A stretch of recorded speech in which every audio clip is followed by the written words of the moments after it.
BlizzCon, welcome back to the arena here at the Anaheim Convention Center. Did we all have a good day one so far here at BlizzCon 2015? That's what I like to hear, and we're all gathered here right now, sitting in your seats. And of course, all of you guys at home watching, to wrap it up with some fun show matches. We heard there's a lot of stuff coming down the pipeline from Blizzard Entertainment following BlizzCon. You know, we've got Overwatch showing up, we've heard about the new Hearthstone adventure, cool stuff. But the first thing that's happening just a few days away is the launch of Legacy of the Void. And to celebrate that, we've got 2 show matches lined up for you, but we gotta ramp up. We can't just go all out Protoss everywhere, Zealots flying everywhere right from the start. We gotta build up first with the story of the Terrans and the Zergs. And to bring us that matchup, we have some legends. What a year it is, 2015 right now. I'm standing on stage waiting to introduce to you 4 players on stage playing StarCraft 2 in the new Archon mode. First up, representing the Terrans. What legends they are. One player who pretty much left the biggest landmark in StarCraft history. And his partner, we all know him as the King of Wings. Please welcome Boxer and MVP!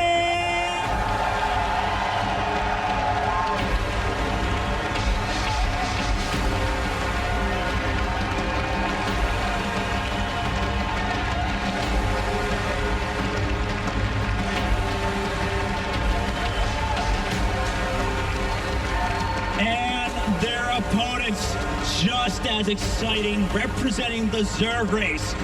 One player, he left a pretty odd legacy of the Kong line, always taking second place, but there's only 2 teams here on this stage, so he's kind of safe for that one. And his partner, we've heard his name chanted all around the globe. Please welcome with me, Yellow and NesTea!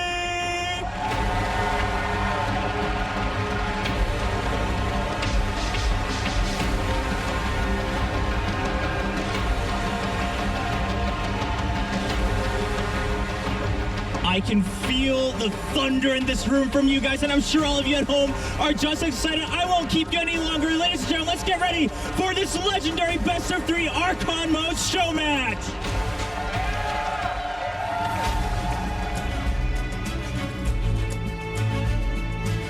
예전에 게임할 때도 제일 오고 싶었던 대회가 항상 블리즈컨이라고 얘기를 했었는데, 게이머 때는 좀 잘할 때 왔었어가지고 그렇게 소중함을 많이 못 느꼈는데, 잘 못 오다가 이렇게 오게 되니까 굉장히 뜻깊고요. 스타원을 시작할 때 제일 처음 갔던 경기가 이명환 선수랑 홍진호 선수 결승전이었는데, 그 선수들과 제가 지금 여기서 게임을 한다는 게 굉장히 영광스러워요. 네, 저는 홍진호 선수한테는 항상 라이벌 의식이 있고, 홍진호 선수한테도 그런 의식이 아직까지 남아있는지 이번 경기에서 느껴보고 싶고요.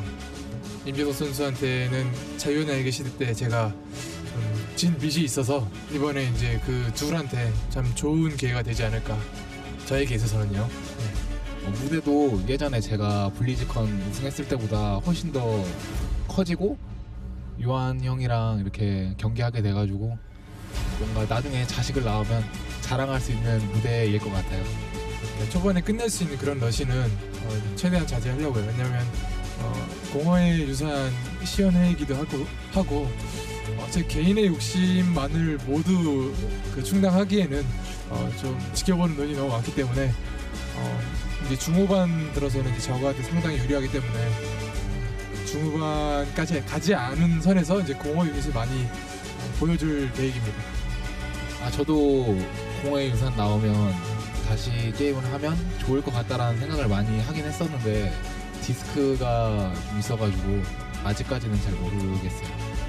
경기장이 우리 한국 게임 팬들이나 게임 선수들한테는 정말 로망 같은 그런 분위기예요. 그래서 이런 분위기에서 게임할 수 있게 제공해준 블리자드에게 감사하다는 말 드리고 싶고요. 최선을 다해서 좋은 경기를 할 수 있도록 하겠습니다.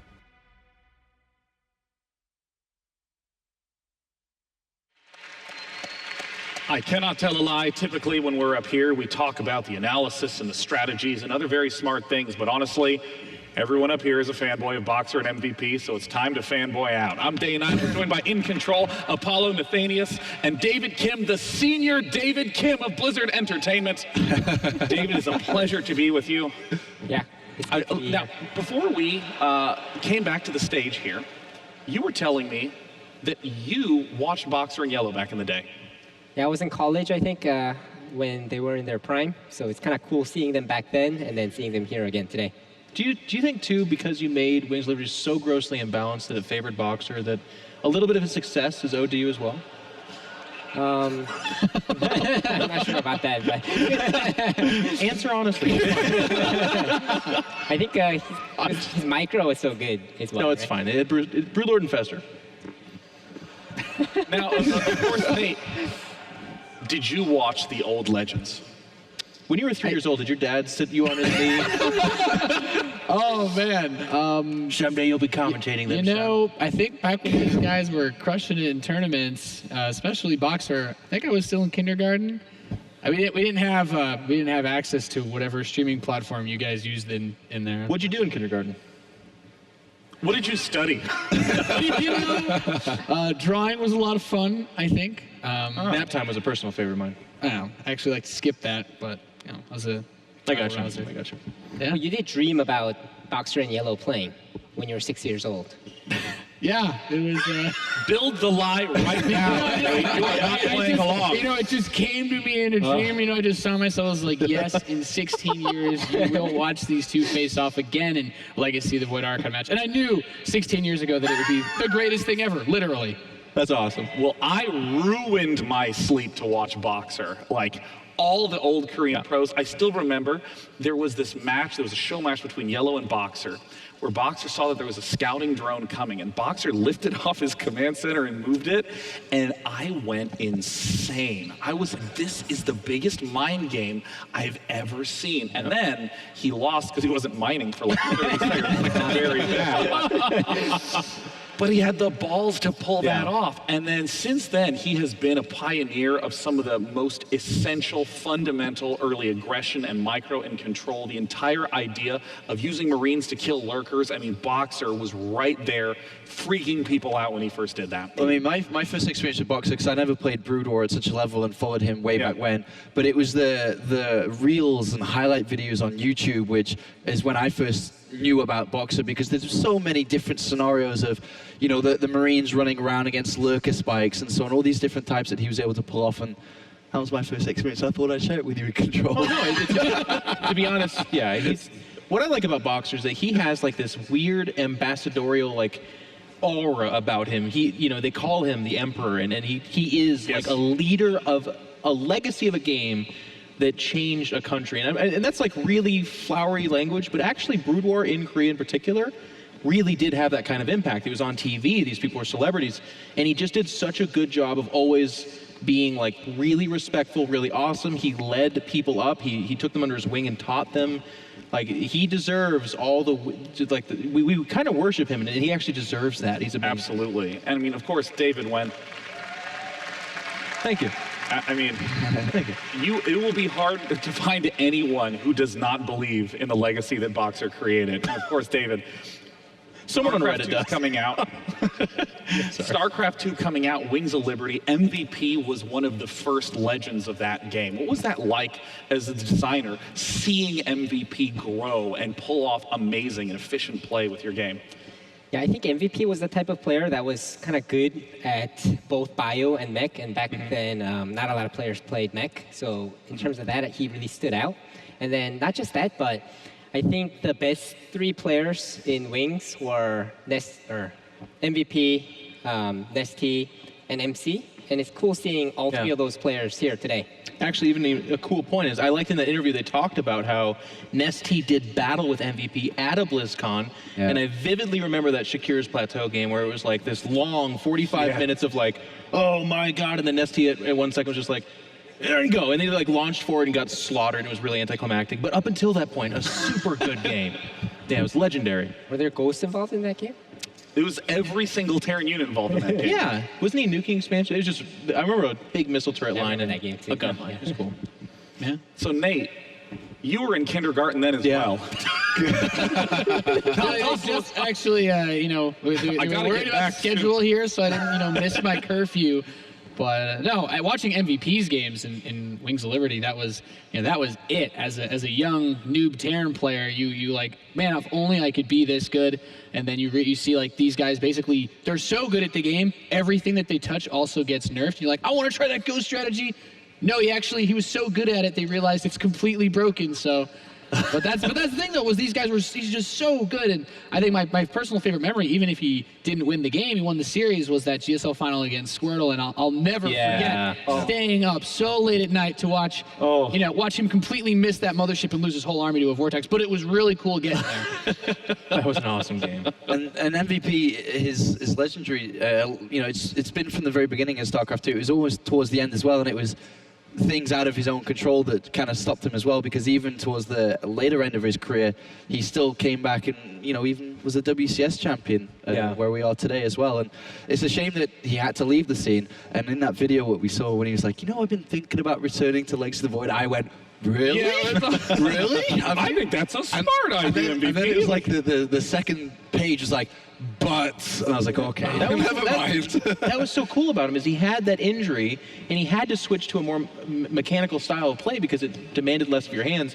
And in a kind of a similar fashion is almost Boxer StarCraft 2 history. Like in Brood War, he was a living legend, won more than almost anybody else, and it was just incredible. In StarCraft 2, people were like, can you do it again? And I remember those MLGs and those tournaments where he came out and still had the Boxer effect, still had that magic where when he won those big games, and you were just like, oh, okay, he can reinvent himself too. He's absolutely incredible. And it's so fun to bring them here now. And obviously they're moving on to bigger and better things. They now have to be the leaders of the industry, and yet they're still going to play this match. It's going to be so cool.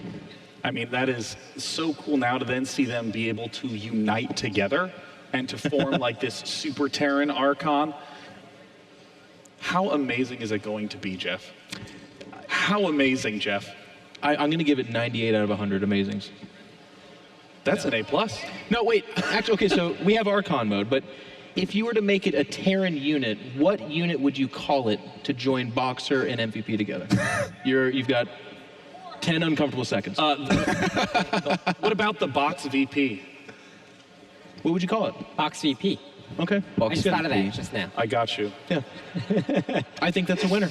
Yeah. We'll see it in Legacy of the Void. What about this question then? If these two guys Archoned up and played in WCS tomorrow, could they win the whole thing? Absolutely not. Yeah. But good no. question. I like No, that. they would, yeah, absolutely. predictions. They can do it. There it is. And that's why I'm the host. So now MVP and Boxer, of course, legends of the Terran scene, but they're going up against two Zergs that everybody knows who are equally excited about Legacy of the Void. It's Yellow and NesTea.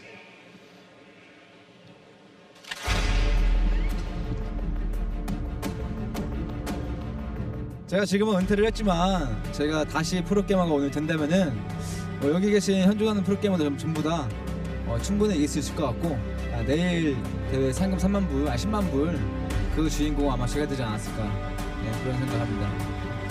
네, 그 해외 대회 나오면은 굉장히 아직도 잊지를 못해요. 팬분들이 정말 환호를 많이 해주시고 되게 그리울 때가 많아요. 이게 일단 베타가 나와서 일주일 만에 그랜드마스터를 찍었고 다시 한번 도전을 해볼까도 생각은 하고 있어요. 근데 아직 좀 더 게임을 해보고 그때 가서 생각을 해볼 생각이에요. 저는 콩나인이 다시 한번 생성이 된다는 게 자랑스러워요. 많은 분들의 콩나인이라는 게 2등을 했기 때문에 즉 우승을 못했으니까 안타깝다, 불쌍하다라고 생각하는데 사실 2등도 굉장히 잘한 거고 준우승이라는 거는 많은 프로게이머 중에서 2명까지 남은 거잖아요. 굉장히 자랑스럽게 생각하고 많은 콩나인 그것도 아무나 들어올 수 없는 곳이라고 자신 있게 말을 좀 하고 싶습니다.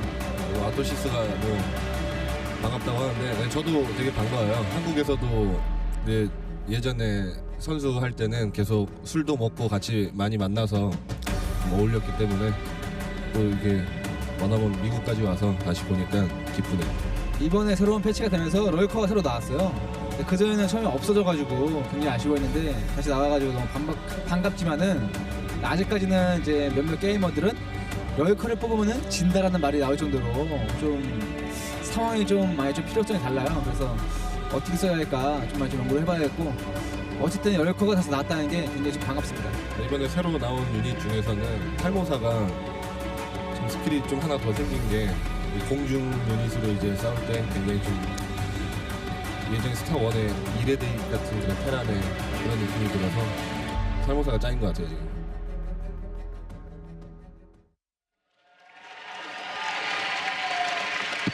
Yellow has not changed at all. I love that. The Kong line is an exclusive legacy. It's hard to be part of that club. Is anyone unfamiliar with the Kong line in the crowd? I guess it's a weird question. Be like, I'm unfamiliar with it. So the Kong line, thank you. The Kong line is that Yellow got 6 second-place finishes and no firsts. And he's there like, yeah, 6 silver medals, baby. Only a few of us have that. Yeah. Look at this kid getting knocked out on the round of 4. Can't join the Kong line. I mean, Yellow is another one of those players that when he wins, there's that magical effect. I mean, watching the Brood War Pro League, he would pull out some ridiculous, cheesy strategy when he was on the Air Force team. And when he won, everyone would lose their minds. I mean, even the forums over on Team Liquid would be exploding in the live report threads. I mean, it was just so magical, the legends from that era. It's really amazing. For how far back it goes, it's weird to say. Like, I watched him play 17 years ago, I said, as a 30-year-old man sitting on a couch talking to other 30 and a 12-year-old man about StarCraft. And it's just like, it's weird to say those kind of numbers. But I feel like, you're not 12, you're 18. But I feel like Yellow is like the Joker to Boxer as Batman. Like, I feel like all of my legend for Yellow is that he made some of the most incredible finals with Boxer where he lost almost every single time, but it was how he lost and what they said beforehand, like Boxer saying like, I'm gonna bunker rush you, and Yellow being like, try it, and then he did it 3 times in a row. Like, it's just amazing, awesome stuff, and that was the kind of stuff that like built the foundation for legend. And I really, you know, as amazing as Boxer is, he needed a Joker. He needed the villain to stand up to him and to we saw that personality, not just be like, oh, Boxer, you're so good, I have no chance, but instead be like, nah, bro, like I'm gonna bop you a little bit. And of course he never did, but it was cool that he said he tried. It was funny when he said in the video as well, he's like, oh, you know, if I was still pro, I'd beat everyone tomorrow and win the 100,000 as well. I was like, and the best not really. NesTea in the back doing this. I mean, that was awesome. David, what are the sort of games that you've seen from Yellow and the memory you have of Yellow? It's been so long, but the one I recall is Boxer did like this perfectly executed bunker rush using like really awesome control on his SCVs to block the Zerglings from coming in, and then he actually took care of everything like that. And I think that's the one that I remember the most. That was a brutal series, and I believe a semi-final match for OGN Star League, where the entire series was 30 minutes long, because it was 3 of the best bunker rushes that you've ever seen. Yeah. I mean, that was one of the cool things about Yellow, is in the same way that Boxer did all these very innovative, crazy micro tricks with Terran, Yellow said, no, Zerg gets to do that. And Protoss really struggled with that for about 4 years. Yeah. Because Boxer and Yellow were the 2 prime. And Yellow was, I like that comparison a lot. Like, Yellow was kind of one of the scrappy Zergs back in the old, the crazy west of Brood War. Like, he was not the macro monster. He was not the absolute superb micro guy. He was the guy that had the heart of a fighter, would go into a best of series and just outthink and outperform you in many ways. And it was just really cool to see him do that. He too had a little bit of a kind of reemergence as well, where he fell and dipped off, and you weren't really talking about Yellow. And I can't remember the specifics of it, it was so many years ago, but there was a couple of games where he came back and did some awesome drop play. And again, it was just so unique at the time that he took a couple of maps and people were like, all right, Yellow, pretty cool. I remember the TV series that he tried to do in StarCraft 2. Do you remember that? I can't remember the name of it. You remember I think the name it's of it? Real Genius? I don't know the name, but It was when Was that a movie with Val Kilmer? I don't know. I don't think it was the Yellow TV series, but it was the one where they rented the apartment in Korea. yeah, he lived there and practiced for. He lived there, and he was meant to practice for a month or so because he told everyone he could get Grandmaster, and I think it ended after a couple of episodes. Shut down production. He totally can't do it. Very, very similar to his personality they've shown. Yeah. What did he get to then? I think he got to master. Definitely got to master, but he couldn't break high master. Or And you know, grandmaster. we make these kind of jokes about him, but let's be honest too. He's actually a super successful model and actor and comedian right now. So, like, we can make all the jokes we like, but he's actually still Grandmaster at Life right now. I do believe he's doing pretty okay. I mean, so is Boxer too, right? Both of them are Yeah. grandmaster at life right now. Yeah. But until then, we're the one with the microphone, so whatever we say. All the power. Now, the last player who is in this show match is NesTea, the player that I heard every single Zerg look up to when the scene started, because he was the first guy that said, if I just build more than you, like a lot more than you, I'm in every single game. He was that first player that made you go, how does he just have that many roaches? He was incredible. And it was the strategies as well. They weren't the norm like every other Zerg used. He was doing things that no one else did, and he really changed a lot of the ways that we looked at Zerg throughout Wings of Liberty and into Heart of the Swarm as well. Well, before we get too serious, I do want to tell a story. My life has been graced by NesTea personally, actually. We used to do a StarCraft talk show called State of the Game. I'm sure some of you guys have probably heard of that. Oh, I remember this, Yeah. Thank you. Great show. JP McDaniels was like, let's get NesTea on here. And this is during his prime when he was winning everything. And they're like, let's get him on. He comes on, says hi to everyone. And he looks at my webcam and says, oh, yeah. He says, I've seen you. You're the Burger Man. He says that to me. What? The Burger Man? The Burger Man. Man. Everyone found that super funny. And it actually kind of lived on as one of my 9th nicknames or something like that. The one that I don't introduce myself as to anyone ever. But yeah. Wait, he called me the Burger Man. I can't remember that. Is that the whole story? Yeah, that's the whole story. Did he just turn off? Was he just like... No, he just moved on to the next guy, but he was just like, your life is now changed forever, and then over here, hello, just a hello to you.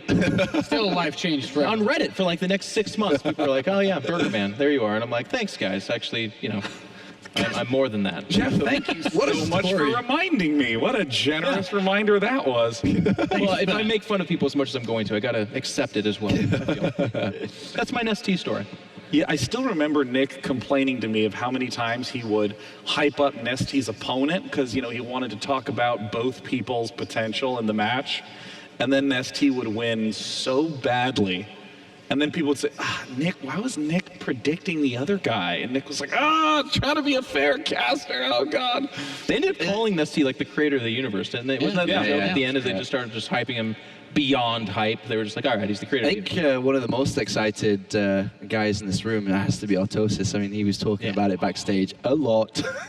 Of my memories, of NesTea in the early StarCraft days, I wasn't always doing this casting. I was just like most of you guys probably watching online, trying to watch all the best games, and they're actually with NesTea and Arto just the so many Banelings, man. It's like it will forever be in my head. So many Banelings moments. That was NesTea. So many of those times where he had so many Banelings. No, wasn't NesTea also there's so many Banelings? There was because that game I think was on Daybreak, but there was the other moment too when he built like 1,000 Banelings to destroy a mech army. I can't remember the Terran play. Do you remember that moment? Though it was like all these Thors all together. I don't remember, but as always with NesTea, it was these types of things that.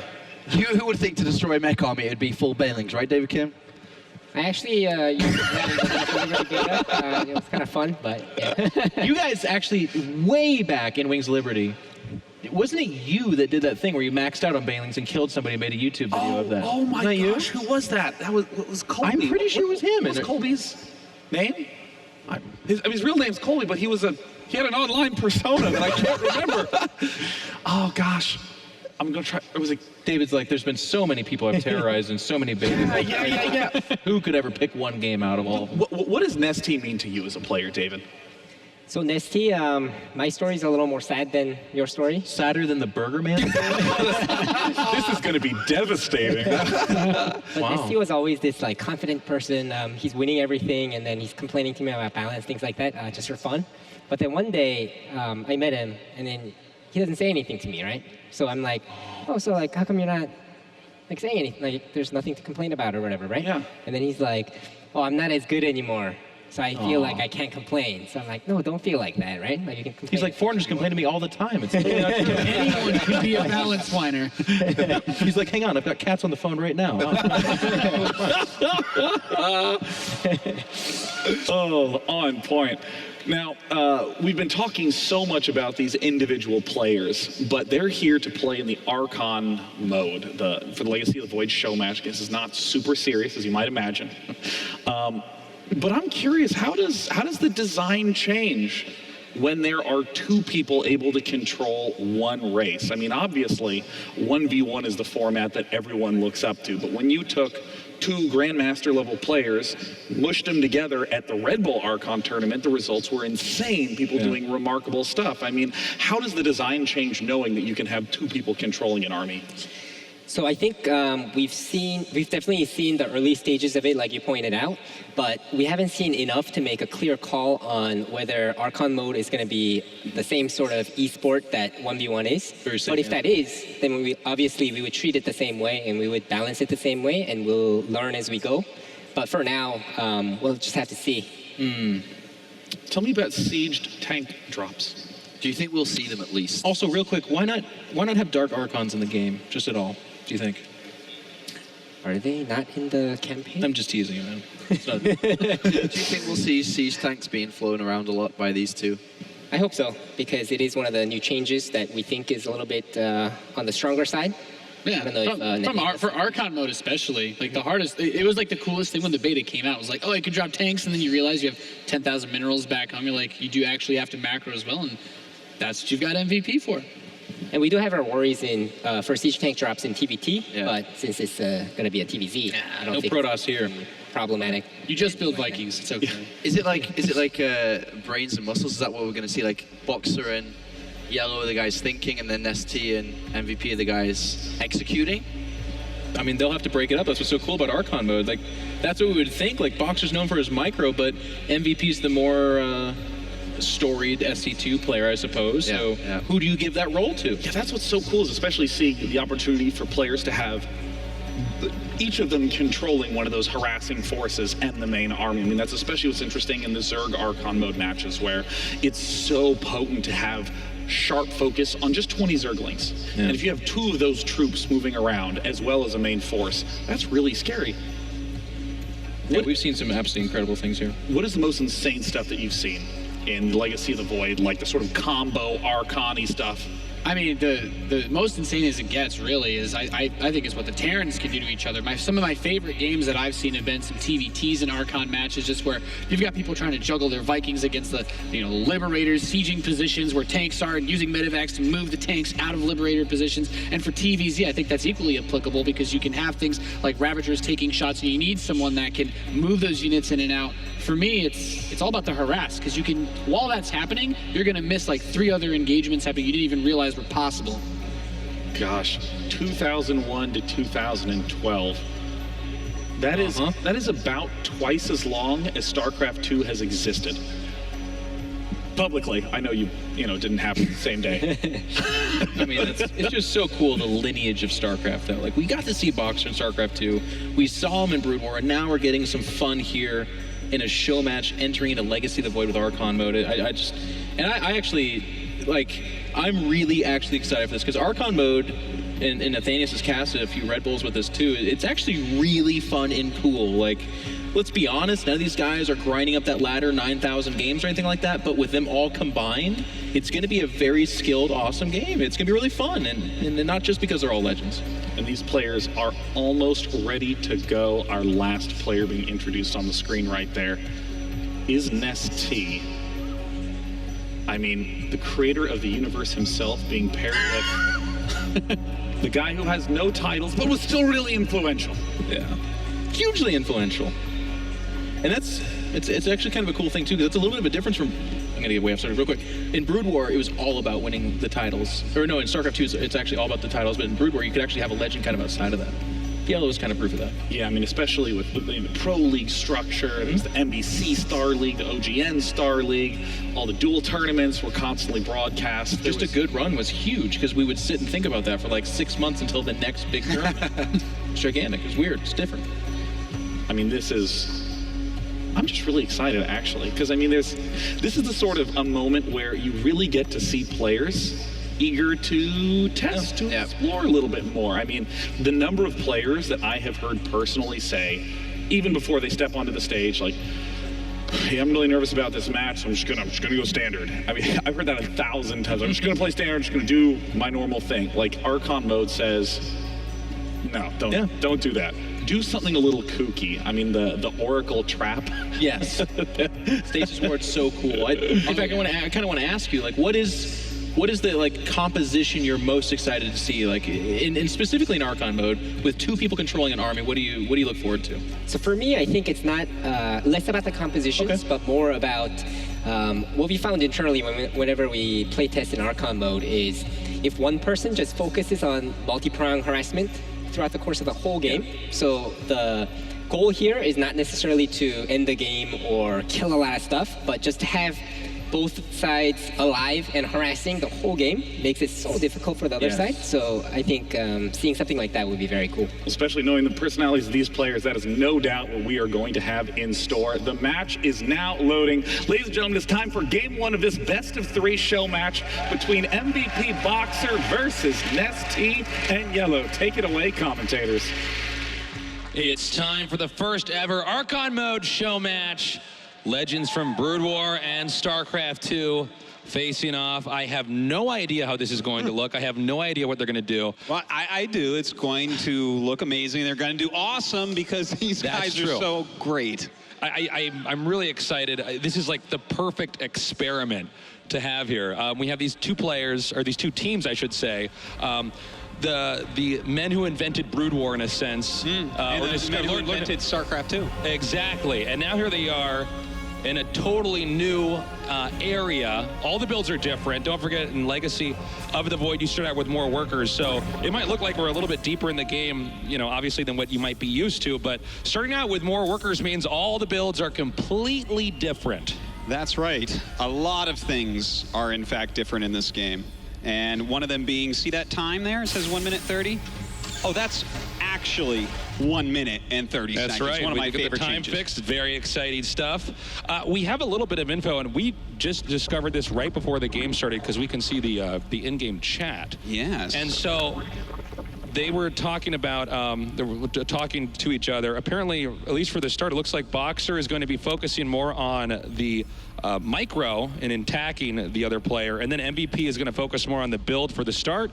And on the other side, it'll be Yellow focusing more on the micro, and then NesTea on the macro. Now, I don't know how long that'll actually go for. I'm not sure they know how long that'll go on for, because it'll eventually be a lot of jumping around. I think what David Kim said back there was really interesting about if you just keep harassing them. I mean, it's so hard to keep up. One thing about one-on-one StarCraft is that it's almost impossible to keep up entirely, so it gets so tough. And when there's 2, you can have a lot more action like that.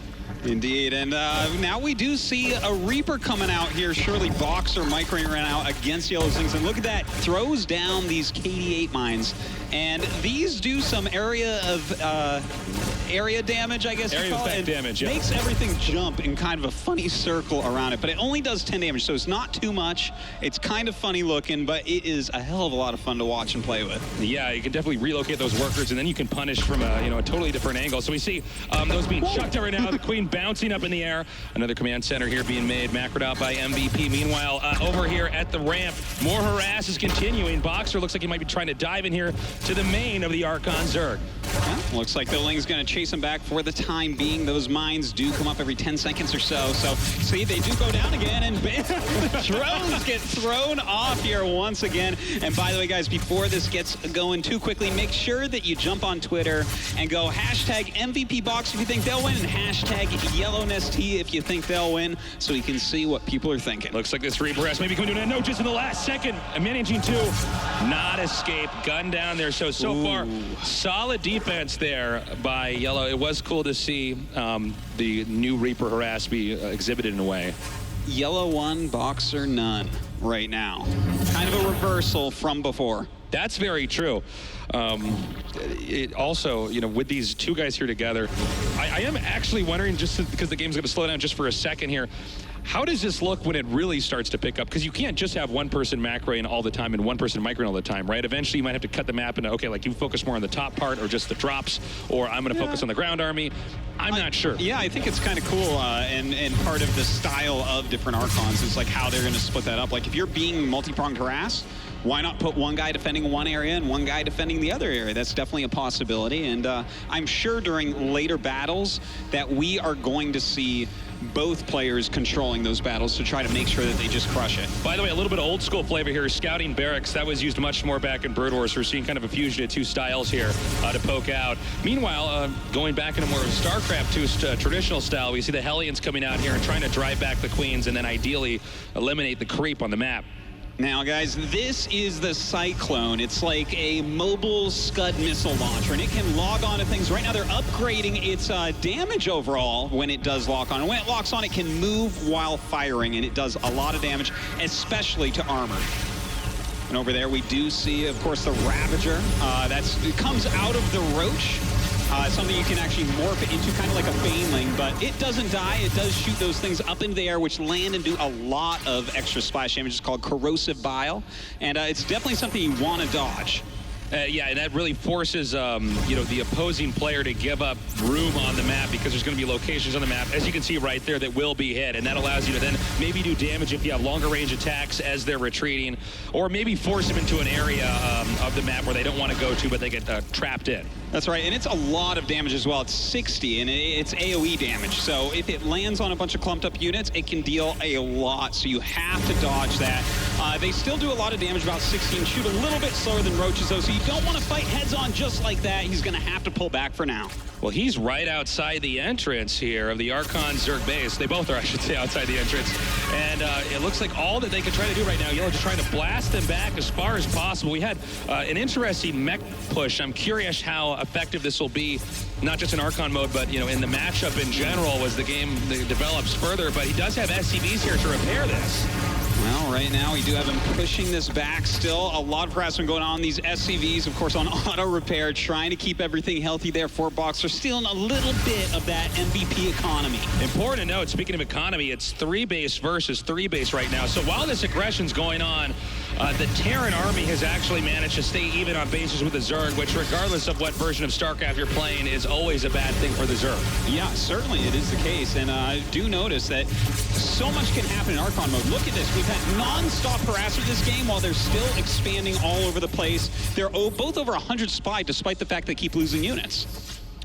Yeah, it's pretty neck and neck, and take a look here. Yellow might actually loop around now. He does have some lings on the outside. It looks like those lings are actually going to be barreling over here towards this expansion. Indeed, they are. We're going to have to see what type of damage that they get done. Will MVP be able to deal with that? He doesn't really have a lot of units to work with because Boxer has taken them all to the front.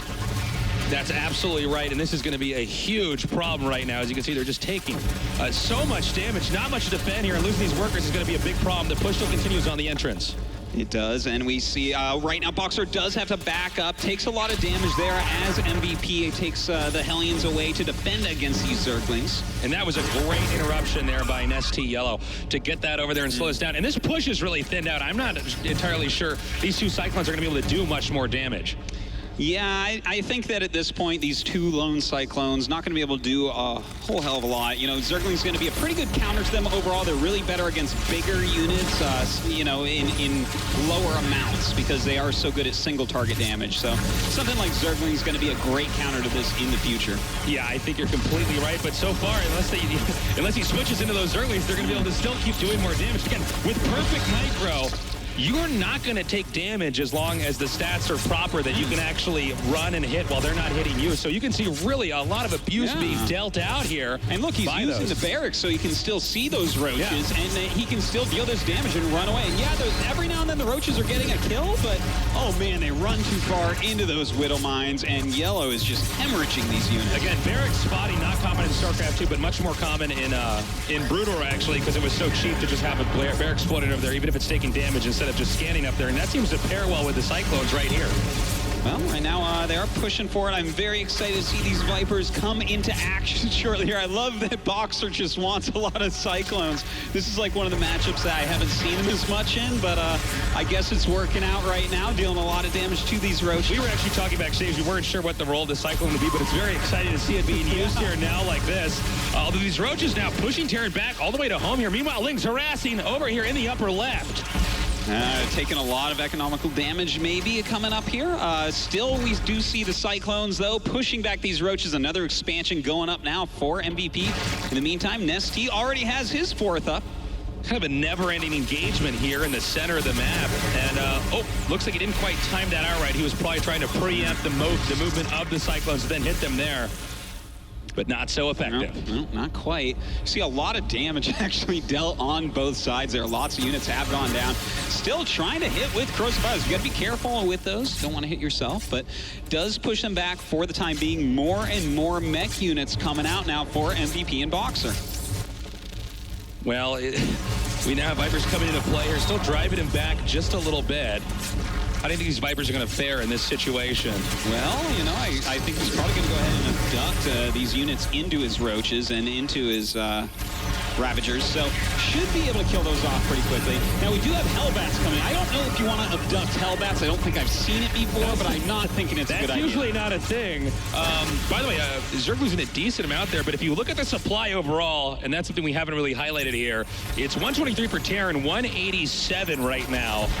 You know, for Zerg. So watch how much he kills with those Cyclones. Doesn't seem like that would be the case, but it seems like there's always a very small number of Zerg units, but then when you actually look at the numbers of it, the game's almost stopped Zerg from making anymore. Well, when you've already created the universe, is it that hard to create 200 Zerg supply? Oh, beautiful hits there with the Widow Mines, really punishing NesTea Yellow and forcing them back.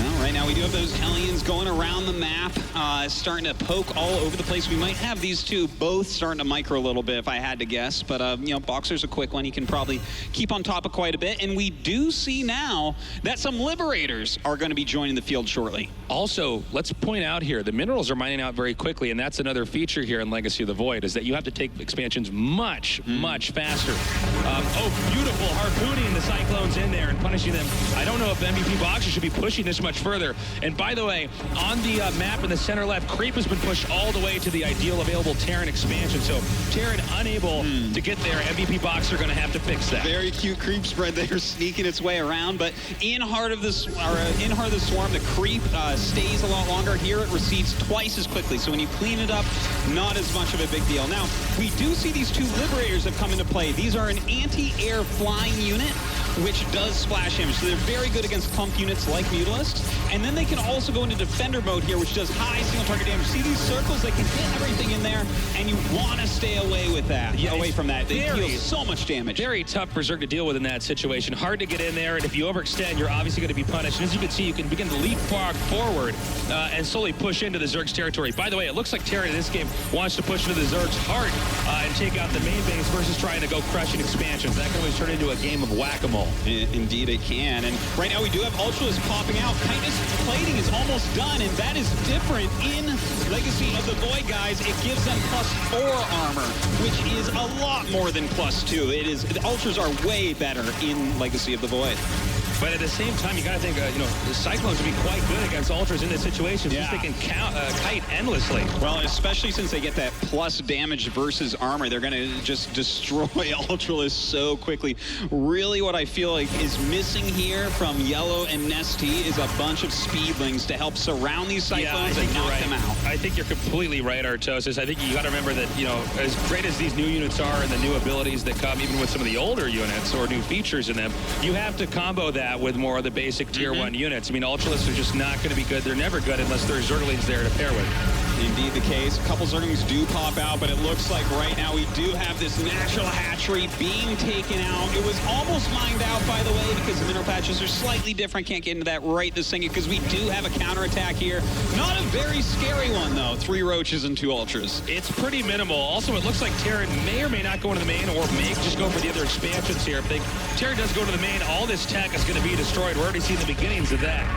Yeah, those Liberators entering defend mode. You can't run through there. Look at that, how quickly they deal that damage in defender mode. It is absolutely crazy. Those shots have 85 damage apiece, so they will fry anything that runs underneath them. Yeah, it's definitely a moment where you're not allowed to make a mistake there. They are glued in where they are, though. When they go in defender mode, they cannot move around, so something like Corrosive Bile, very easy to clean them up with. You just have to hit them with about 3.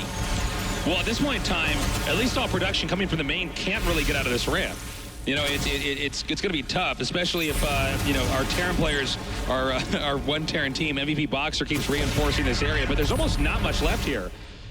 Yeah. Oh, I spoke too soon, actually. There's plenty over there. So he can still keep pushing up into the main if he wants. Well, in the meantime, Hellbat's kind of cleaning up this bottom right. There's another Zerg base down in the bottom left, though, and things are not really looking that good, I would say, for Yellow and NesTea here. You know, a fragmented Zerg is not a healthy Zerg, and the fact that there's no circulation between a bunch of the bases that NesTea and Yellow have here means that MVP Boxer can keep choking off different areas, keep quarantining different spots on the map, and then punishing accordingly. Right now we do have the Infestors coming down, trying to help this out. At least they're hitting some of these bases.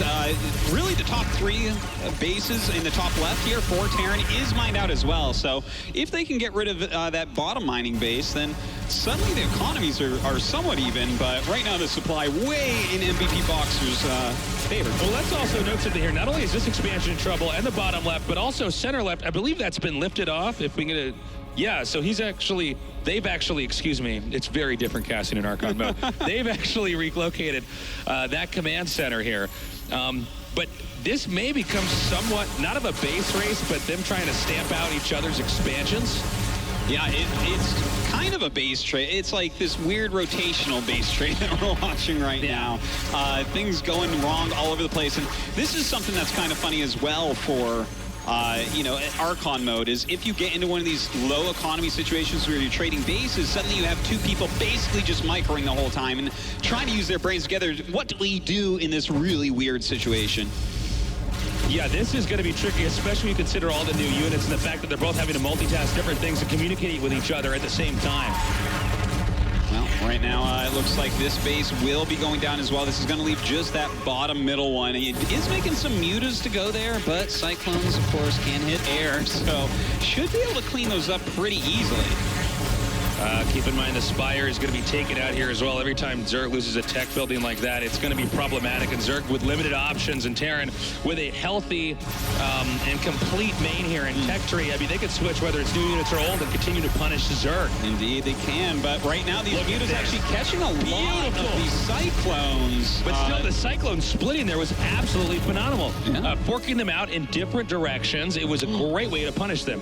Oh, man, I can't wait for the Battlecruiser Tasis. They can teleport now. It is pretty sick and very exciting. Takes a lot of mana, though, so we'll see if we get to see it this game before it ends. Yeah, we'll have to find out if NesTea and Yellow do play it out to the bitter end. I mean, to be frank, there's not a lot of expansions here for Terran. So, and also, as far as minerals go, it's not like they have a lot in the bank. So, you know, a few mistakes or miscontrol or miscommunication here by MVP Boxer, and maybe, you know, they can pull a miracle out here. Mm-hmm.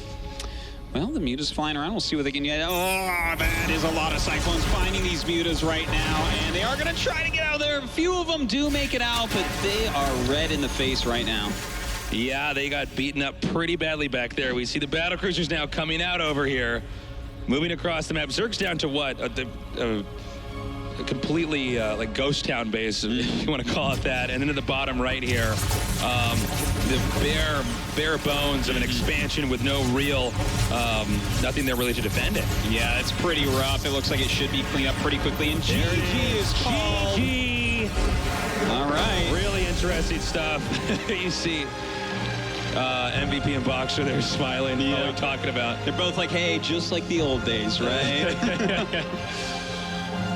Well, that was quite a fun little match to start off. You know, I would say really the problem that was there, because for a little bit, Yellow and NesTea together got way more supply, but eventually got picked apart, and I think that a lot of that has to do with not countering that new Cyclone unit that well. It might also be supply balancing. I mean, there was a period where Terran was on, what was it, like 110 supply? And quite a while. Zerg was, I think, at like 185 or something like that. But people can joke about how on earth did that happen, but when you don't know how to balance in economically the new units, the prices of them, how to keep that war engine going, that can be tough. Of course, that Zergling counterattack kind of really bringing them back into it a little bit. We see here, now these are the exact units that Cyclones are going to be pretty good against. He's trying to showcase some of these new Ravagers, and there you go. That type of link flank is what you want. But with those Hellbats come up, of course, as we all know very, very well, Hellbats do destroy Zerglings.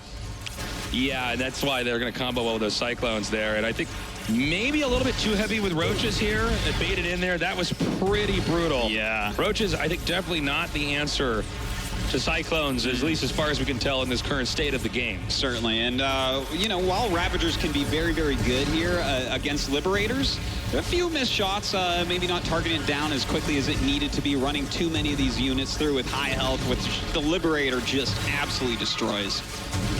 Yeah, and that really goes to show you, Zerg has to deal with that. You can't just allow them to get you into that position, because otherwise Terran can really isolate and quarantine different parts of the map, and there's not a lot you can do. No, certainly not. I hope you guys are enjoying this Legends show match.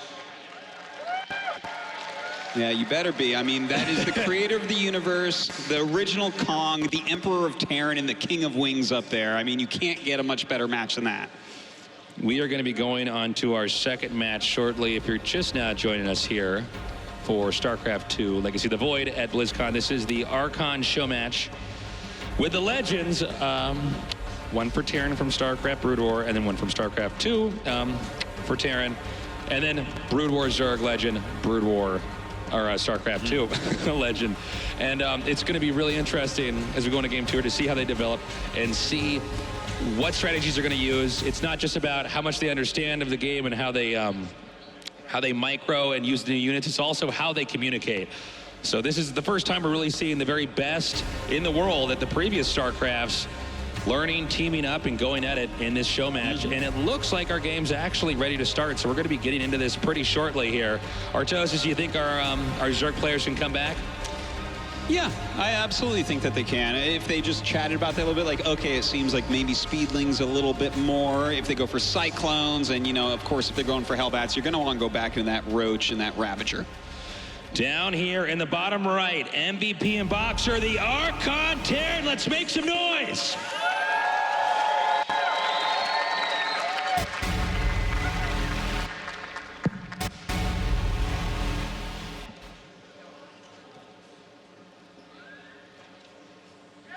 And, okay, here we go.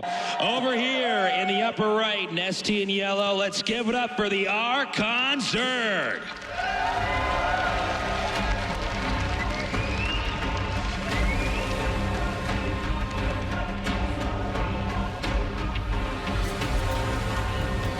All right. So, Artosis, you and I grew up watching Yellow and Boxer. Indeed. Back when we lived in different parts of the States, before we even met in person, studying them and learning from them. And then when we started careers as casters in StarCraft 2, we got to see NesTea and MVP discover, how Wings of Liberty was going to operate and teach all of us. So this is a real treat to be down here and have these two great teams paired up in a game that, I mean, you, I, nobody watching, even these two guys here don't fully understand, but that's what's so fun about it, is that we get to learn and see the beginnings of that. Yeah, just to put this in perspective, guys, this is not an exaggeration at all. Boxer and Yellow made all of the foundations of Terran and Zerg in StarCraft 1.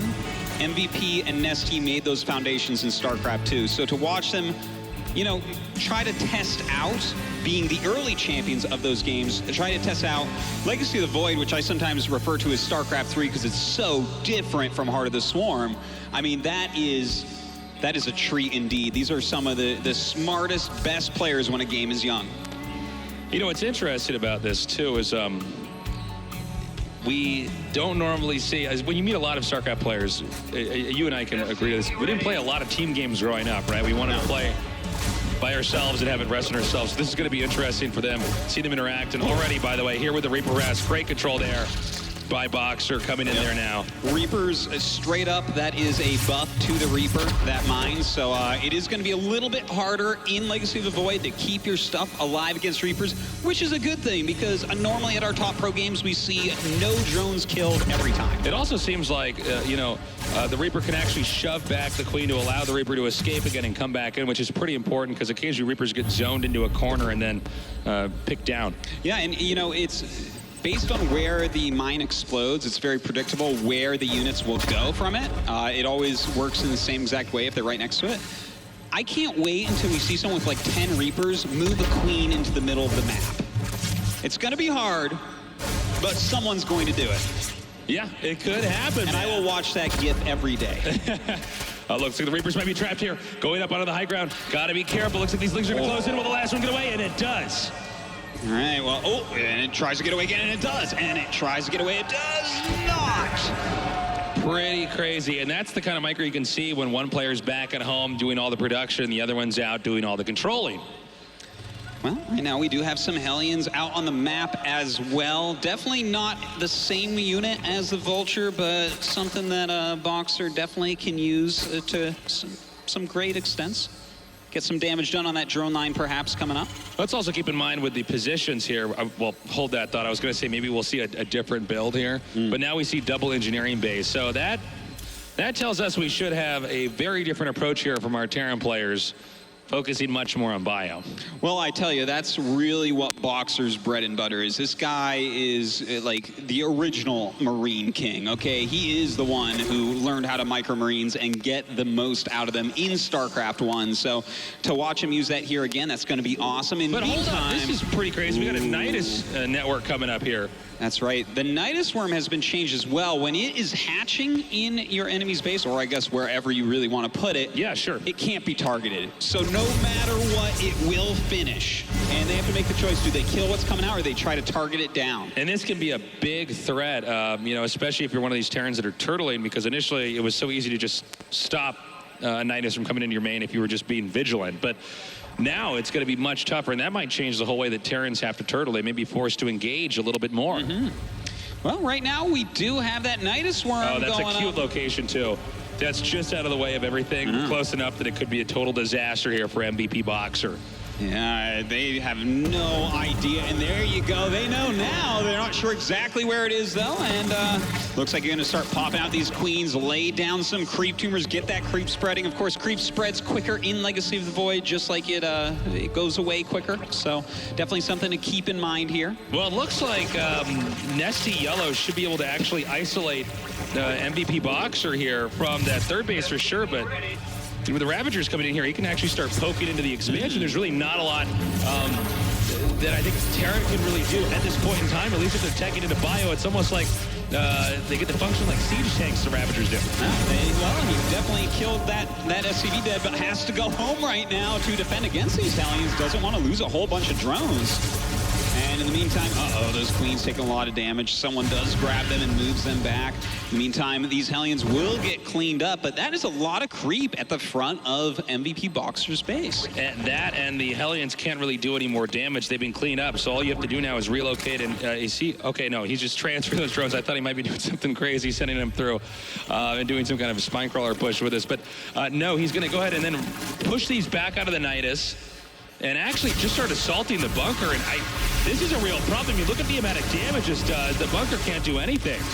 Yeah, indeed. And, Corrosive Vial actually has a very quick cooldown of 7 seconds, so you're going to be able to use a lot of that. And even if SCVs are repairing, of course, you can target where those SCVs are standing. That's something we've seen pros trying nowadays during these Roach Ravager busts. But in the meantime, we do have these Marines coming out, picking off that Nidus Worm and nothing's around, and will clean up this creep as well. Nicely done here. We have scans going down on the creep, and I think that was a smart move there. Good communication by NesTea Yellow to deem that strategy not working anymore. Good pullback for sure. Yeah, because if there was any disagreement there, that would have just completely fallen apart. Now they're not giving up, but I believe MVP Boxer with the combined instinct, aware of that coming there, nicely timed out, gets that. Meanwhile, an attack over here at the top center. A lot of damage being done here to that third base location. All those drones being cleaned up. The hatch hatchery looks like it may be going down as well. Roaches and Ravagers coming in to try to push them back, but it looks like it could be too late. Just in the nick of time, the hatchery's taken out. Now making a beeline over here to the second base. Keep in mind, Zerg, no matter what version of StarCraft you're playing, Zerg on 2 base against a Terran on 2 base is never a good sign for the Zerg unless the Zerg intends to win in like the next 2 minutes. No, it certainly is not. And, you know, this is very Boxer-esque, right? He flies in, kills hatchery right before you stop him, flies out, hits somewhere else again, trying to harass all over the place. Ooh, nice move there by the Ravager, using that Corrosive Bile, taking out some units there as well as a medevac. All right, stimming coming up here now. And looks like the medevacs are just going to go ahead and loop back up and hide up into the main. And this is a really cool technique here. If you could time that out right, which unfortunately wasn't done by NesTea Yellow, you could definitely hit units that are trying to chase you. Yeah, it's actually such a cool ability. It's so much, like it zones a lot, it does a lot of damage if you use it just right, you know, which is very hard. I think it's a high skill cap spell to cast, but it definitely can have a lot of impact on the game.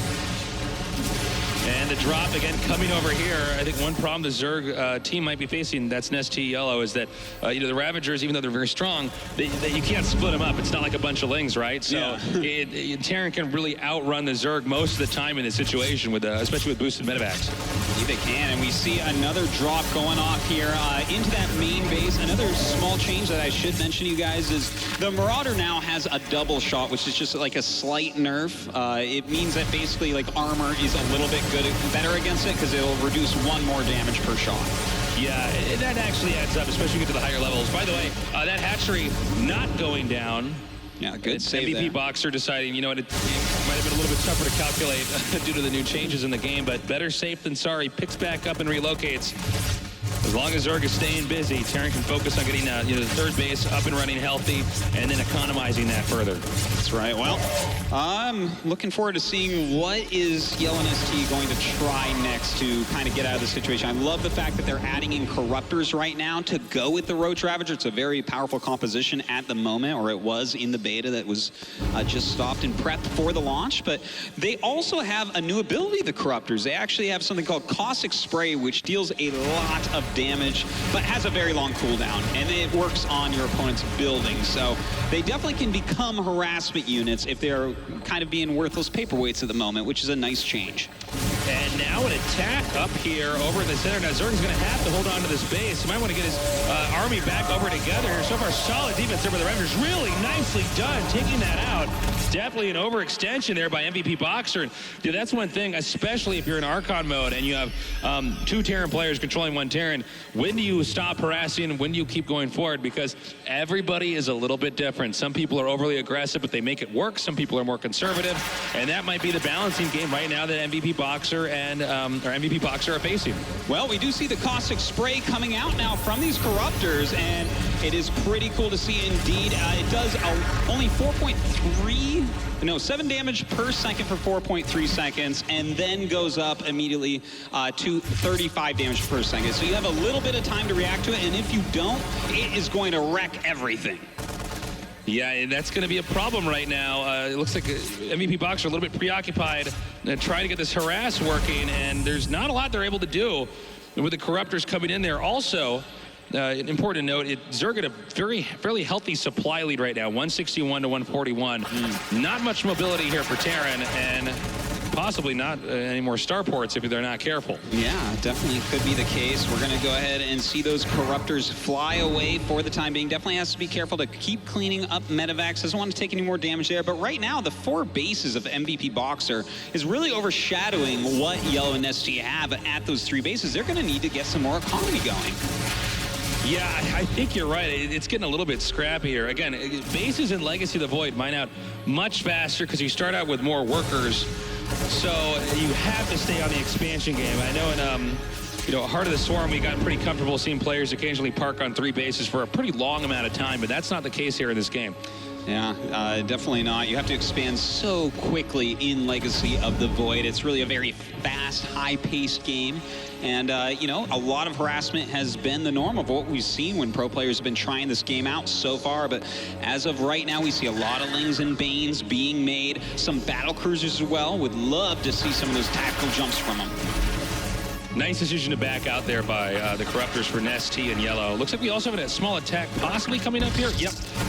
Up here in the top center, as well as a drop over here. Let's see if NesTea Yellow can split their multitasking and defend them both. Well, right now, stimming into this fourth base area. That is such an important base for Yellow. NesTea not able to get it up. In the meantime, they do run over here with another drop. We have those Corruptors coming back, so it shouldn't do too much damage.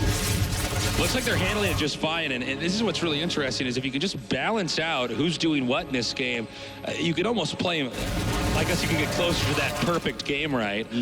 Especially when it goes for defense or offense here, but very cool to see that, NesTea Yellow doing a pretty good job of putting it together. That being said, MVP Boxer are just doing a fantastic job of consuming the map. I don't know if that's more MVP or more Boxer, but if you just look at the bottom of the screen, despite all battles, if there are that many more bases being acquired by Terran and Zerg can't contest it, Zerg is going to lose. Yeah, it becomes very, very tough indeed, but they have some good upgrades coming. They have a decent amount of units on the map, and the supplies are pretty close for the time being, so maybe they can get something done here, but those battle cruisers that are being made are going to be pretty scary as long as the Corruptors don't snipe them. Yeah, that will be an issue. Over here, once again, Terry just doing great, keeping that upper left quadrant of the map. Not a resource location that NesTea Yellow can actually mine from. But nice job coming here. Oh, we have some Corruptors versus Battlecruisers here. Good fight here by NesTea Yellow. Now, it looks like they will pick those off. Very expensive units indeed, so really bad to lose. And now starting to lose some Medivacs. A little bit of lack of attention here, despite the fact that they have 2 players on their Archon team. But nice snipes there by Yellow and NesTea. Yeah, very nicely done. It seems like NesTea Yellow going to try to take one of the closer expansions over here. A little bit more pushable for MVP Boxer, although pushing hasn't been much of the game, at least this round here, as far as how they're approaching it. They've been doing a lot more drops, but I think MVP Boxer may have to transition into that pretty soon. In the meanwhile, though, that is a lot of Banelings, and it's possible NesTea Yellow will be gearing up for a huge attack in just a little bit. Yeah, definitely could be. That is a lot of Banelings. Now, we do see a lot of Marines being unloaded right there. Might be seeing a fight pretty quickly coming up. The Corruptors flying around, doing some harassment as well. Kind of crazy how much damage those Corruptors are actually doing. It doesn't seem like Terran has, at least for now, an easy way to chase them down and move them out. And therefore, these expansion locations, which would normally be a little bit easier to hold, are actually becoming a huge problem right now for MVP Boxer. Well, they're doing some harassment all over the place, starting to get some damage done here on a nice place for those Marines to stand, really limiting the surface area of those Zerglings attacking them. Meantime, Banelings and Lings coming up, dealing with this drop in the main, but they do look like they're going to escape. And the Medivacs are going to go ahead and boost out. In MVP Boxer, you wipe out a base, but they get right back into it, and we're getting a lot of battle cruisers together here, Artosis. This may be a problem for NesTea Yellow, just barely inching by on minimal resources. Yeah, especially when you consider how many bases our Terran team is taking down here at the bottom of the map. Well, I'm really looking forward to seeing a tactical jump here from these BCs. They can teleport across the map, and that is an awesome sight to behold. Of course, it does cost a huge 125 energy, so you may be able to jump there, but you can't necessarily jump back right Well, they might not be jumping anywhere, Artosis, if this attack comes in. Uh-oh. Like 2 passing ships in the night. On the right side of the map, the battle cruisers over here headed northbound, but meanwhile, NesTea Yellow Army headed southbound towards the center of the map at the bottom. All right, well, we do have a couple Liberators coming over here towards this third base area.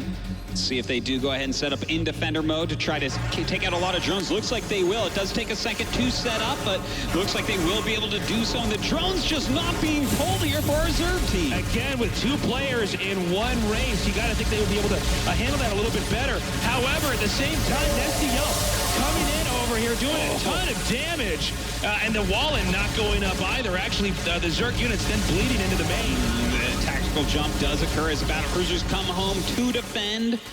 And it looks like, unfortunately, everything getting cleaned up for NesTea Yellow. Really not a lot of damage done there. Well, they got into the main, and that was cool, but now they're stuck in the main. So the battle cruisers are just going to gun them all down.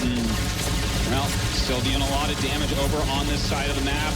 Really, NesTea and Yellow in shambles for the time being. The Corruptor's going to come over and be able to pick these off, as there's only 2 here.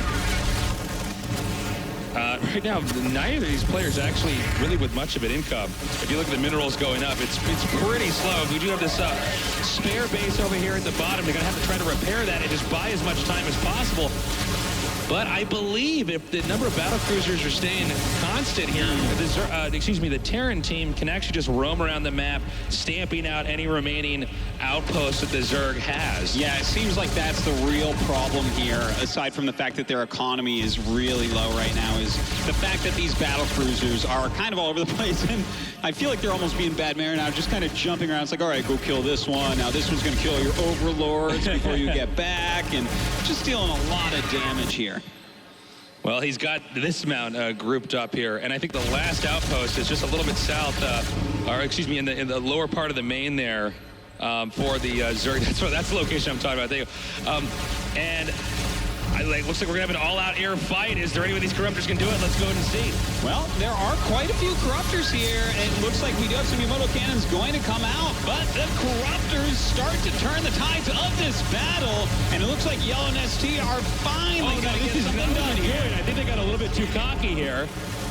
Corruptors are still quite good here against air, so this is a huge overextension right now. And this may actually allow NesTea Yellow to get back on their feet. The Terran expansions are pretty spread out, but keep in mind, this is the only Zerg base that there is. So if Terran can take this out, it's going to be a good thing. Yeah, you know, the thing is that the Caustic Spray doesn't target units. It only targets buildings. So the Corruptors, doesn't matter how many are here, they can never kill those Marauders and Marines. Yeah, unfortunately, as long as they're still there, they can't quite chip away at them. Keep in mind with minerals here, NesTea Yellow just under 100 minerals here. So until those drones return some more, there's not much else that can be done. Well, right now, we do have a few units over here. Starting to kill off quite a few SCVs. The economy here of MVP and Boxer, very, very low. Only a few drones left over here coming in to do battle. But, of course, we know what that looks like. Now, the Corruptors can still come out here and try to destroy some buildings, but we already see some Vikings set up here now, driving them back. This may be checkmate here. I think NesTea Yellow may be at a loss. Yeah, I mean, there's no way for them to really deal with these few units. There's a few units popping out here and there, a couple Zerglings, and that's it. GG. GG. Looks like MVP Boxer will go to 2-0. Nicely done. Interesting to see when you have the very best of the best teaming up in a 2-on-2 in a game that they grew up in, playing in a more traditional 1-on-1. How do they balance out who's attacking where, who's macroing, especially when you get to these chaotic moments where everything seems to be breaking down. How do you divvy up your tasks so you can see all these guys good friends? That was a lot of fun, Artosis. Yeah, it really was. I love the big smiles on MVPs and Boxers' faces here. Once again, being the champions that we always knew they were. It's also interesting to see how this is going to go into competitive mode, as this is the first time we've seen pro gamers actually playing this like it is. Chobra, how are our players doing? Well, I imagine Boxer and MVP pretty happy, you know, picking up the trophy as usual whenever they played against their opponents. But I want to ask, we saw a sneak peek in the chat before the game started. You guys were joking, and Boxer was like, yeah, I'm definitely going to take care of the micro. How fun was it just focusing on the micro? Like, did it just seem infinitely easier? 저희가 이제 게임 시작 전에 로비 채팅을 보니까 임현 선수께서 이제 그냥 컨트롤은 내가 맡아서 하겠다 그런 말씀하셨더라고요. 진짜 그냥 컨트롤만 하셨더니 경기가 훨씬 더 쉽던가요? 일단 그 MVP 정종현 선수가 그 살림을 맡아서 해주니까 저는 이제 컨트롤, 제 장기인 이제 컨트롤에만 집중할 수 있었고 이 집중감 모드가 그래서 그런지 저한테 맞고 되게 재밌네요. Yeah, I mean, with MVP taking care of all the macro, I could just focus on my strengths with the micro. I think that's why Archon mode's perfect fit for me, man. I can just take care of everything that I'm perfect at, and it's going to be a lot of fun winning those games. Once again, congratulations, of course. What's it like to see all these fans? I mean, you heard the roaring thunder when all you guys stepped onto the stage. 저희 이제 경기 시작 전에 여기 있는 캘리포니아 팬분들이 너무나 큰 환호를 해주셨어요. 그런 그 환경을 봤을 때 기분이 어떠셨나요? 제가 그 직업을 전향한으로 되게 그 힘들었어요. 되게 어려운 그런 직업이라서 되게 힘들었는데 이제 이렇게 NOM 와서 캘리포니아 이제 팬들, 게임 팬들한테 좋은 에너지를 받고 가니까 앞으로 이제 제 일도 되게 잘 될 것 같고 그 군단의 심장에 이은 이제 공허의 유산에서도 좀 플레이를 해볼 그런 생각까지 들더라고요. Yeah, you know, I to be honest, I've been having a bit of a struggle, a bit of a rough time kind of transferring over my life chapters, but hearing this crowd here in Anaheim, California, I think I'm going to take all the good energy back when I fly back to Korea. And to be honest, playing Archon mode, it makes me wonder how fun it'd be to play in Legacy of Void. Give it up for Boxer, ladies and gentlemen. And of course, his teammate, MVP, no stranger to the StarCraft 2 fans. But what's it like to win on such a bigger BlizzCon stage? I mean, you talked about it in your interview. 정재현 선수, 잠깐 자리 바꿔주실 수 있으시면 그 인터뷰에서도 말씀하셨지만 이 무대도 훨씬 더 커지고 모든 게 이 블리즈컨에 대해서 커졌잖아요. 이 무대에서 경기를 치르고 승리를 하시니까 기분이 어떠세요? 오랜만에 이렇게 많은 팬분들 앞에서 게임해서 굉장히 좋았고요. 게다가 또 이기니까 환호도 많이 해주셔가지고 되게 예전에 여기서 우승했을 때가 떠올랐어요. Yeah, thank you so much to all the fans here. I mean, to have a chance to play on this stage right now, this beautiful stage, it's amazing. And to hear you guys cheering for me after we won, it's like kind of reliving a memory and just remembering how awesome you all are. Give it up for all of you guys together. And of course, for Boxer and MVP who just won the Legends Archon show match. But we do have to hear from our other team too. Oh, they're MVP. Now, we got to give NesTea and Yellow a chance to speak to. We haven't spoken to them yet. Yellow, in the interview, you said, if I played in WCS right now, I would take home the $100,000. Does that mean NesTea just wasn't doing his job? 저희 인터뷰에서 홍진호 선수께서 만약 내일 WCS 결승에서 경기를 치른다면 내가 10만 불 그 상금을 다 가져갈 수 있겠다. 그런 자신감을 보여주셨어요. 그러면 오늘 경기에서 임재덕 선수는 별로 그렇게 받쳐주시질 못하셨나 봐요. 아니요, 제덕이는 충분히 잘했고요. 다만 근데 이번에 그 공고가 나왔는데 저 같은 경우는 굉장히 좀 그 가난하고 헝그리한 그런 스타일을 지향하는데 이번에는 일꾼이 12마리로 시작하더라고요. 그래서 굉장히 좀 저랑 좀 다른 느낌을 받았고 좀 제가 적응을 좀 해야 될 것 같습니다. 네. No. NesTea did fine, but if you remember my play style, I like to kind of play the scrappy, like poor Zerg who's just barely scraping by on minerals. And then I look at Legacy of Void. We start with 12 workers. We're so rich, like didn't know what to do with those minerals. I had no idea what was going on in the game. I probably need to brush up my game a little bit in Legacy of Void. Ladies and gentlemen, Yellow, give it up for him. Coming out all the way to BlizzCon 2015, showing us this awesome match. And let's talk to NesTea. I mean, he's no stranger to a crowd like this. Of course he has fans here in Anaheim, California.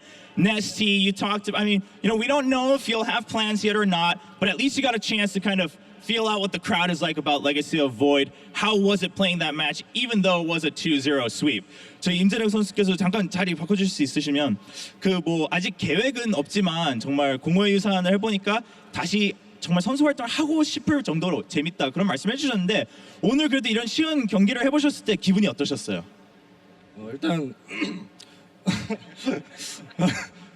일단 뭐 소감은 블리자드 측에 또 이런 이벤트 자리를 마련해 주셔서 일단 감사하다는 말씀 드리고 싶고요. 경기를 하면서 이번 이벤트 매치를 정말 준비를 많이 했었거든요. 약간 호흡이 안 맞아서 조금 아쉽긴 한데 신 유닛들이 많이 나오니까 이것저것 할 재밌는 분들이 많아서 다시 한번 도전해 보고 싶은 욕심이 생기네요. Yeah, well, first of all, huge shout out to Blizzard, of course, for bringing us out here, giving us a chance to play on this stage. And it was a lot of fun. We actually prepared a lot towards this show match. I think our cooperation was a little off, so we ended up losing. But the new units are a lot of fun, and experimenting with them and being able to see how they match up in these matches does make me interested in seeing if maybe there's a chance I return in Legacy of the Void. Ladies and gentlemen, once again, that was NesTea. Give it up for all 4 legends for coming out here to Anaheim, California to grace us with these beautiful matches. Even though Boxer MVP did get the best of NesTea and Yellow, I gotta say, that was surprisingly, I guess, micro-full is the word that I'm looking for. Those games were action right from minute 4 or so. David, do they normally play out that intense and that low econ by the end of the game? Yeah, I think the Archon matches that we've seen throughout the beta were more close to this, where there's constant action throughout the course of the whole game. And we kind of hope that in 1v1 Legacy of the Void, we see a similar sort of thing also. What about the low econ arc where it starts and everyone's real wealthy and then everyone's broke? At like 18 minutes, there's like no money in the game anymore. If the harassment has been going well, right? But there are also situations where econ damage hasn't really been taken too much, and if both players can expand well, then there's a lot of macro battles too, right? So.